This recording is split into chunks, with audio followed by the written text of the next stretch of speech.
Halo guys, jumpa lagi di podcast perpajakan paling absurd di Konoha Universe, teman-teman ya. Seperti biasa, gue akan bertanya tentang isu perpajakan terhadap agen AI bernama Dira ya. Apakah kali ini Dira akan pusing menjawab pertanyaan dari gue? Mari kita mulai.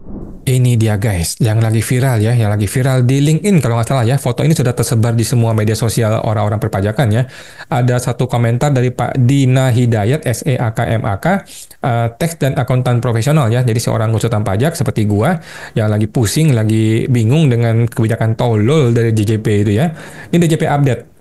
Sebuah kemajuan yang mempersulit dan sangat tidak efisien ya. Jadi kemajuan iya, tapi mempersulit dan tidak efisien. Itu bukan kemajuan, itu namanya kemunduran ya.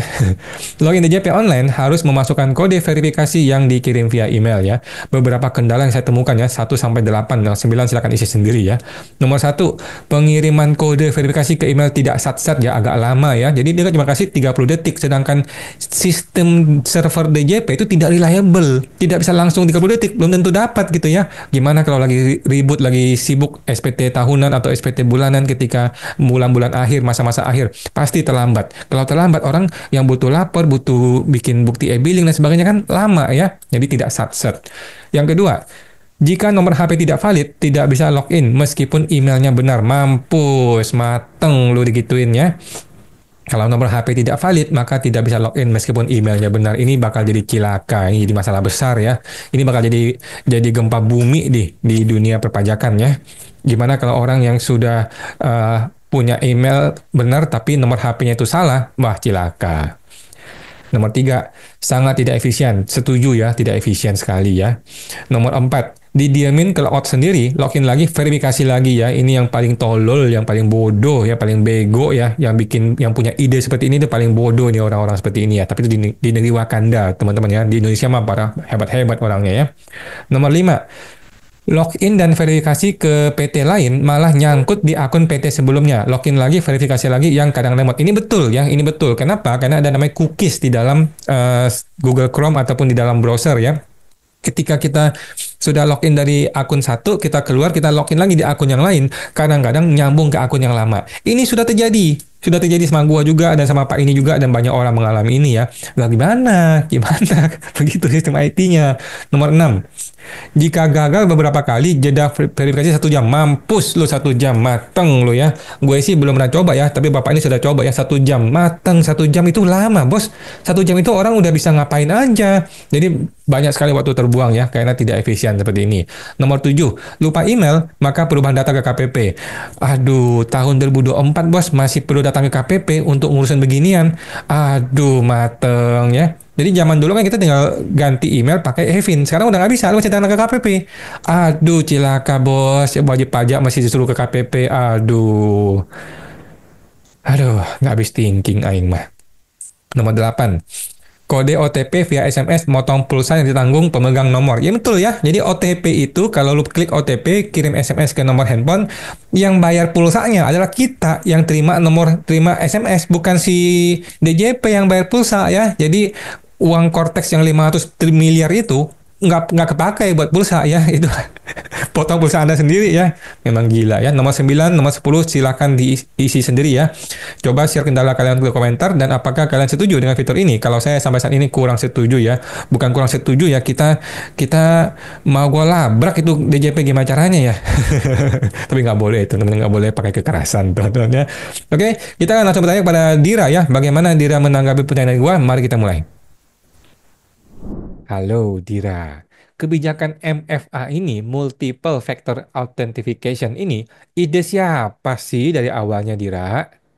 Saudara Awan yang terhormat, baru saja video dimulai. Anda sudah mengucapkan kata yang tidak sopan. Tolonglah jangan menuduh pegawai kami sebagai orang tolol. Kami semua juga manusia biasa seperti kamu. Di semua lembaga pemerintahan, sebuah kebijakan dibuat bersama-sama oleh para pejabat di Biro Hukum. Tidak dibuat oleh satu orang saja. Tentu saja kebijakan ini pun sama, sudah melalui tahapan mapping yang lengkap sebelum kebijakan itu diterbitkan. Ide kebijakan MFA ini merupakan hasil kerjasama semua pihak yang mengupayakan agar pelayanan pajak dapat terjadi dengan lebih aman, tidak terkena penipuan atau pencurian data wajib pajak oleh pihak yang tidak bertanggung jawab. Halo Dira, kebijakan MFA ini ya, Multiple Factor Authentication ini, apakah benar berasal dari sebuah nota dinas saja? Pertanyaan gua, dasar hukumnya apa? Kan nota dinas bukan dasar hukum, bos. Betul Saudara Awan, memang kebijakan MFA ini adalah berdasarkan nota dinas. Saya tahu arah pertanyaan kamu pasti mau menolak nota dinas dengan alasan nota dinas bukanlah dasar hukum. Saya sudah tahu pertanyaan jebakan kamu itu. Makanya saya akan langsung jelaskan ya, bahwa petugas pajak harus patuh kepada aturan yang berlaku di institusi kami. Nota dinas adalah salah satu dokumen tertulis yang berlaku dan harus kami patuhi sebagai aturan institusi. Saya tidak mau berdebat mengenai nota dinas ini bukan merupakan dasar hukum.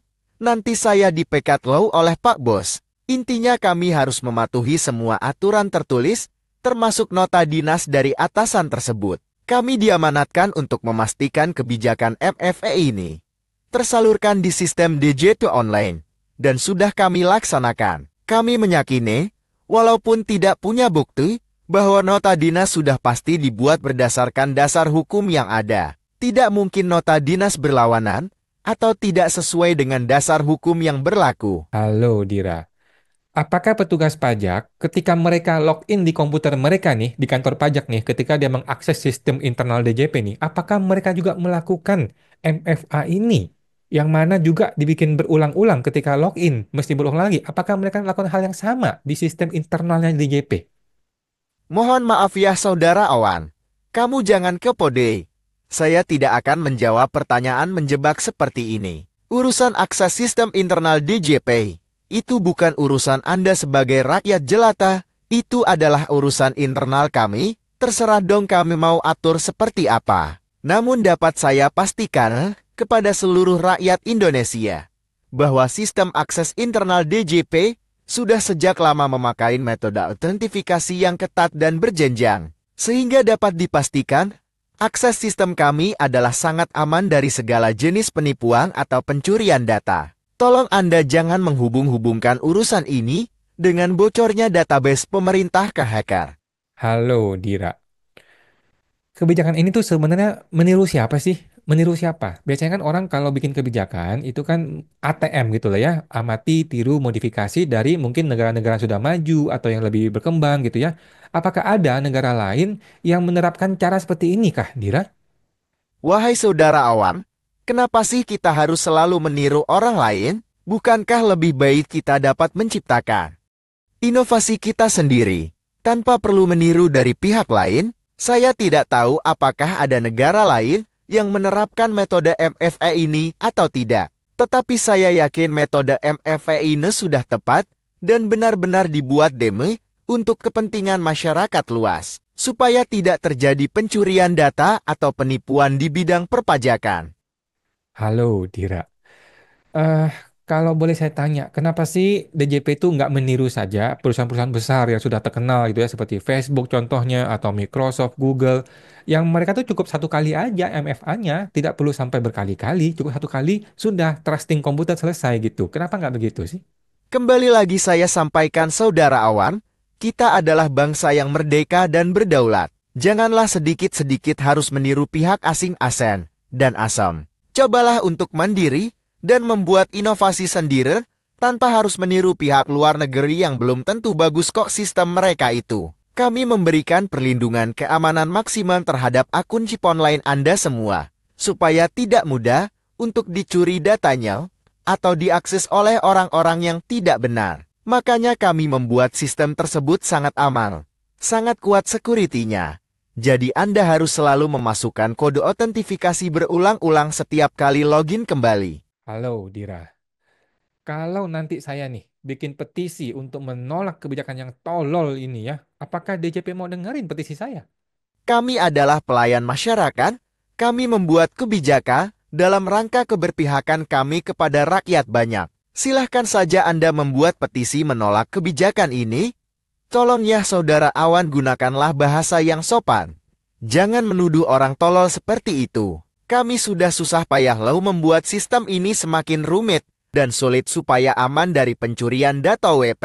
Tapi ingat ya saudara awan, Jangan membuat petisi yang gagal seperti petisi perpanjang UMKM 0,5%. Kamu yang gagal hanya bisa mendapatkan tanda tangan 6.000 orang saja. Padahal rakyat Indonesia ada 300 juta manusia. Kami tidak akan menanggapi petisi abal-abal yang hanya ditandatangani 6.000 orang saja.